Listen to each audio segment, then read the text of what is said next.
Mummy papa का तो बहुत रोल रहा है। मतलब पापा तो मतलब खुद भी जो है गवर्नमेंट सर्विस में ही है, तो पापा कंटिन्यूसली गाइड कर रहे हैं चीज़ों में। और मम्मी का तो इमोशनल सपोर्ट हमेशा ही रहता है कि करना है, कैसे करना है। यूपीएससी का सिलेबस तो ऑल इंक्लूसिव ही है, कुछ ऐसा तो है नहीं कि एक्सीलेंट और लोग निकालें ही। प्रॉपर स्ट्रैटेजी अगर सिविल सर्विसेज के लिए रहे तो फिर निकाल ही सकते हैं एवरेज वाले। प्रैक्टिस पेपर तो लगाइए, क्योंकि उससे अब क्वेश्चन तो सीधे सीधे नहीं आने वाले हैं कभी, लेकिन यू गेट एक्वेंटेड कि पेपर सॉल्व करना कैसे, कितने आपको अटेम्प्ट करने चाहिए, कितने नहीं करने चाहिए। मेरे ख्याल से quality of answer should matter more. जितना क्वालिटेटिवली उसमें आंसर को एनहांस कर सकते हैं, जैसे रिपोर्ट्स लिख सकते हैं, एसडीजीज लिख सकते हैं, जितने केसेस वगैरह लिख सकते हैं, डेटा लिख सकते हैं, तो वो थोड़ा अगर हो जाए तो बेटर ही रहेगा। दोस्तों, इस वक्त हमारे साथ हैं अनुष्का मैम, जो इस वक्त यूपीएससी की इंटरव्यू देके निकल रही हैं, और मैं इनसे जानने की कोशिश करूँगा कि इंटरव्यू कैसा रहा, किस तरह के सवाल पूछे गए। मैम, सबसे पहले मैं ये जानने की कोशिश कर रहा हूँ, इंटरव्यू कैसा गया मैम? ठीक था, इंटरव्यू अच्छा गया।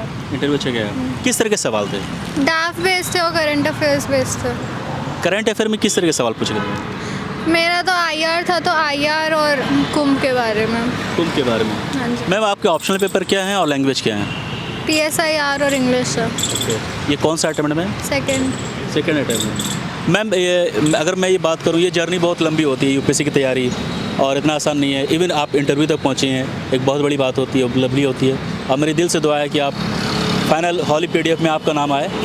मैम, ये बताइए, ये शुरुआत जो होती है यूपीएससी की जर्नी, अगर हम 10th की बात करें, 12th की बात करें, ग्रेजुएशन की बात करें, 10th और 12th में आप किस तरह की परफॉर्मेंस रही है? एकेडमिक बात करें आपकी तो मैं ऑल इंडिया रैंक 2 थी CBSE की 12th में, तो मतलब और मेरा शुरू से सिविल सर्विसेज का ही था, तो मैंने ह्यूमैनिटीज़ तभी ली थी, फिर पॉलिटिकल साइंस करा LSR से, फिर तो मतलब बेस वहीं से था। तो CBSE बोर्ड रहा है आपका, राइट? तो मैम, ये सिविल सर्विस की तैयारी आपने 12th के बाद डिसाइड किया था या ड्यूरिंग ग्रेजुएशन? मतलब मन में था कि करना है, तैयारी तो मेन ग्रेजुएशन के बाद ही शुरू हुई है। मन में था लेकिन कि करना यही है। मैम, ऐसा नहीं लगता अब तो कंपटीशन और भी टफ होता है, राइट? इसकी प्लानिंग और पहले होनी चाहिए? नहीं, आई डोंट थिंक सो। आपकी पर्सनालिटी फिर डेवलप नहीं करेगी ना, हर चीज़ का एक राइट टाइम होता है to think about it. College में कॉलेज की तरह ही रहना चाहिए और स्कूल की तरह ही रहना चाहिए। ये बहुत सारे बच्चे क्या करते हैं मैम, ग्रेजुएशन के जो पेपर होते हैं, जैसे आपकी PSIR की, तो वो पॉलिटिकल साइंस वगैरह ऑनर्स पेपर लेते हैं और फाइनली ऑप्शनल को PSIR बनाते हैं, तो एक पैरेलल उनकी प्रिपरेशन चलती है। कैसे देखते हैं इस चीज़ को? नहीं, मतलब अगर आपका इंटरेस्ट अलाइन हो रहा है, आपको यही करना ही है, तो फिर आप ले ही सकते हैं, कोई गलत नहीं है। लेकिन स्पेसिफिकली कि सिर्फ ये करने के लिए वो लेना, वो अच्छा ऑप्शन नहीं है, क्योंकि अनसर्टेन है, इफ इट डजंट हैपन तो एक प्लान भी होना चाहिए। मैम, फर्स्ट अटेम्प्ट में क्या हुआ था जो आप यहाँ तक नहीं पहुँच पाई थी? प्रीलिम्स नहीं हुआ था फर्स्ट अटेम्प्ट में। प्रीलिम्स में क्या छूट गया था? मतलब ह्यूमैनिटीज़ थी ऑब्वियसली, क्या मैथ्स की वजह नहीं, मैथ्स नहीं, कुछ नंबर से GS का पेपर ही रह गया था। GS का पेपर रह गया? हाँ जी। इस बार मैम ने क्या किया सुधार? आपने ऑब्वियसली जो गलतियाँ पिछली बार हुई तो उसको सुधार किया होगा, आपने एनालाइज किया होगा, तो किस तरह की चीज़ें आपने बदलाव लाई इस बार और फाइनली टचवुड आप? PYQs और प्रैक्टिस, यही दो थे जो पिछली बार, क्योंकि फर्स्ट अटेम्प्ट था तो कोचिंग वगैरह इतनी थी, तो सेकंड में थोड़ा टाइम मिल गया तो वो सब किया। प्रैक्टिस ही थी मेन, तो पेपर सॉल्व करना। मैम, आपने कोई कोचिंग वगैरह ली है या फिर सेल्फ स्टडी किया है? नहीं ली थी कोचिंग, तो बहुत ली है। कोचिंग ली है? क्या लगता है मैम कि कोचिंग की ज़रूरत है यूपीएससी के लिए? कोचिंग से गाइडेंस तो मिल ही जाती है, सेल्फ स्टडी से तो हो जाएंगी चीज़ें, लेकिन फिर थोड़ा टाइम तो लग जाएगा कवर अप करने के लिए। कोचिंग में थोड़ा गाइडेंस रहता है कि कहाँ से क्या करना है, कितना कवर करना है, तो कोचिंग एक मतलब एक बार हो जाए फिर तो सेल्फ स्टडी है हरदम, मतलब एक बार। मैम, आप CBSE टॉपर रही हैं, आपका जो एकेडमिक बैकग्राउंड है बहुत सॉलिड रहा है, तो आपको कैसा लगता है कि एक एवरेज स्टूडेंट भी यूपीएससी कर सकता है? मतलब यूपीएससी का सिलेबस तो ऑल इंक्लूसिव ही है, कुछ ऐसा तो है नहीं कि एक्सीलेंट और लोग निकाले ही हैं। नहीं, एक होता है ना कि आउटस्टैंडिंग परफॉर्मेंस रही है, एनालिटिकल स्किल्स बच्चों की अच्छी होती है, इंजीनियर्स आ रहे हैं, बहुत आ रहे हैं, तो ऐसे में कोई एवरेज और मिडिल एवरेज बच्चे होते हैं ना, वो थोड़ा वो कॉन्फिडेंस लेवल कम होता है कि यार मेरा क्या होगा। तो मैं आपकी व्यू जानना चाह रहा हूँ, क्या एवरेज बच्चे जो सरकारी स्कूल से पढ़ के आ रहे हैं, क्या वो यूपीएससी कर सकते हैं, और उसके लिए क्या रणनीति होनी चाहिए उनकी? हाँ, मतलब एक एज तो रहती है अगर आप एक अच्छे इंस्टीट्यूशन और आपका बैकग्राउंड अच्छा है, क्योंकि आप काफ़ी सारी स्किल्स ऑलरेडी डेवलप करके ही आते हैं, तो मतलब लेकिन अब ये भी नहीं है कि एवरेज वाले आते नहीं है या एस्पिरेशन रहेगी तो मेहनत ही करनी, इवेंचुअली जो कर रहा है वो भी मेहनत ही करेगा, वो भी एक प्रॉपर स्ट्रैटेजी अगर सिविल सर्विसेज के लिए रहे तो फिर निकाल ही सकते हैं एवरेज वाले। मैम घर में मम्मी पापा पेरेंट्स होता है ना, आपको एक बहुत बड़ी जिम्मेदारी आपने उठाई है, तो पेरेंट्स का किस तरह सपोर्ट रहा है आपकी प्रिपरेशन में? मम्मी पापा का तो बहुत रोल रहा है, मतलब पापा तो मतलब खुद भी जो है गवर्नमेंट सर्विस में ही है तो पापा कंटिन्यूसली गाइड कर रहे हैं चीज़ों में, उनके बिना तो नहीं होता। और मम्मी का तो इमोशनल सपोर्ट हमेशा ही रहता है कि करना है, कैसे करना है, ये वो। तो आप दिल्ली से हैं मैम या फिर बाहर से हैं? गाज़ियाबाद से। गाज़ियाबाद से। तो कोचिंग वगैरह के लिए यहीं पे दिल्ली में आप आके कर रही होंगे, राइट? हाँ जी।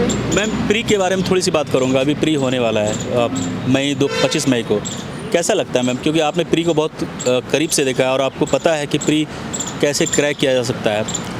अनसर्टेन है यूपीएससी, हम जानते हैं, बट एक अभी प्रेजेंट सिनेरियो के हिसाब से आपको कैसा लगता है कि अभी जो बचे हुए टाइम में प्री के लिए हमारी प्रिपरेशन कैसी रहनी चाहिए बच्चों की? अब जनवरी एंड हो रहा है, फेब्रवरी तो I guess you should be solving papers as much as possible, PYQs करिए, रिविजन करिए, यही है प्री के लिए तो। Ma'am PYQ, how we can read PYQ to gate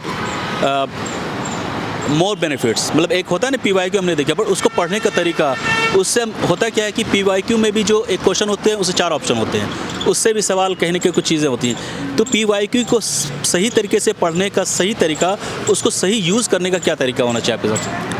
अब इसका यही है कि इंडिविजुअल टू इंडिविजुअल डिपेंड करता है मेरे ख्याल से, लेकिन मेरे लिए तो यही था कि उनके ऑप्शंस को एक्सप्लोर करो, क्वेश्चंस कैसे पूछे जा रहे हैं वो ध्यान दो कि क्या क्या पूछा जा रहा है, जो है क्या थीम्स हैं जो है, और मतलब यही फिर काफ़ी सारी चीज़ें रिपीट भी होती हैं तो फिर वो सब चीज़ें ध्यान में रख के PYQ करना चाहिए। अब मैम टेस्ट पेपर आपने बोला, जैसे टेस्ट सीरीज़ होती है ना, वो कितनी हेल्प करती है? क्या उससे कुछ क्वेश्चंस फाइनल एग्जामिनेशन में आते हैं या फिर आपकी एक्सपीरियंस कैसी रही है, और कितने मॉक देने चाहिए बच्चों को? आई वुड सजेस्ट वो इंडिविजुअल चॉइस अगेन, सबको अपनी स्ट्रेंथ के हिसाब से खेलना चाहिए। कहाँ फिर भी आपकी एक राय होनी चाहिए ना, आपने कैसे किया था? मेरे लिए तो वही था कि मतलब मॉक मतलब प्रैक्टिस पेपर तो लगाइए, क्योंकि उससे अब क्वेश्चन तो सीधे सीधे नहीं आने वाले हैं कभी, लेकिन यू गेट एक्वेंटेड कि पेपर सॉल्व करना कैसे, कितने आपको अटेम्प्ट करने चाहिए, कितने नहीं करने चाहिए, आपके लेवल आप कहाँ पे खड़े हैं, तो उन चीज़ के लिए ज़रूरी है। अपने आप को मेज़र कर सकते हैं कि आप कहाँ पे हैं अपनी प्रिपरेशन को लेकर। मैं फाइनली अब लास्ट में ख़त्म करने से पहले मेंस की बात करूँगा। मेंस में आंसर राइटिंग एक बहुत ही बड़ा टूल है, बहुत बड़ा पार्ट होता है। सो हम ऐसा क्या करें, what kind of ingredient that we should put to get high marks in answer writing basically?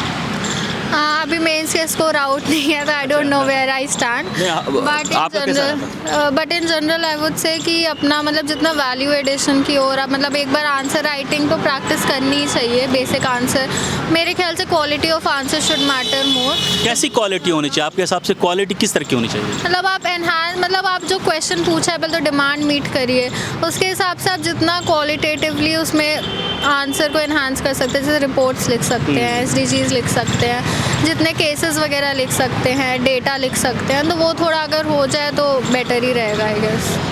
Ma'am अब जैसे कि मेंस में क्या होता है कि मेंस की प्री की हम तो तैयारी करते हैं, तो क्या इंटरव्यू के लिए भी कुछ अलग स्ट्रेटेजी होनी चाहिए, प्रिपरेशन होनी चाहिए? इंटरव्यू के नोट्स भी बनने चाहिए, क्योंकि जो है आपका डाफ काफ़ी एक्सटेंसिव होता है ऑलरेडी, क्योंकि क्वेश्चन उसमें से तो पूछेंगे ही पूछेंगे, और सिर्फ ये बोल देना कि जैसे मेरा पॉलिटिकल साइंस डिसिप्लिन है या I belong to Uttar Pradesh, तो दिस वोंट बी इनफ ना, यू हैव टू नो कि उत्तर प्रदेश में क्या क्या है, चैलेंजेस क्या क्या हैं, क्या अच्छी चीज़ें हैं, बुरी चीज़ें हैं, क्या क्या करंट पॉलिसीज़ रहे हैं, तो you have to prepare extensive notes. मतलब मैंने तो बनाए हैं, करंट अफेयर्स के भी नोट्स बनाने ज़रूरी है, क्योंकि क्वेश्चन पूछेंगे तो आपके पर्सपेक्टिव रखने के लिए you need to have that thing. तो आपने जो नोट्स बनाए थे उससे कुछ फ़ायदा हुआ मैम? हाँ, मतलब ऑब्वियसली आपको अंडरस्टैंडिंग में फ़ायदा होता है, इंटरव्यू तो बोलने पर है, इट्स नॉट समथिंग कि वही क्वेश्चन आएंगे या कुछ, बट आपको एक ब्रॉड अच्छा आइडिया लग जाता है जिससे क्वालिटी ऑफ आंसर्स इन्हांस हो जाती है, तो वैसे ही। बिल्कुल। मैम ये बताइए, जैसे आपने क्वेश्चन बनाया, इंटरव्यू के लिए बनाया, तो क्या इसके लिए मॉक जो हम लेते हैं, मॉक इंटरव्यू, तो उससे कुछ फ़ायदा होता है क्या?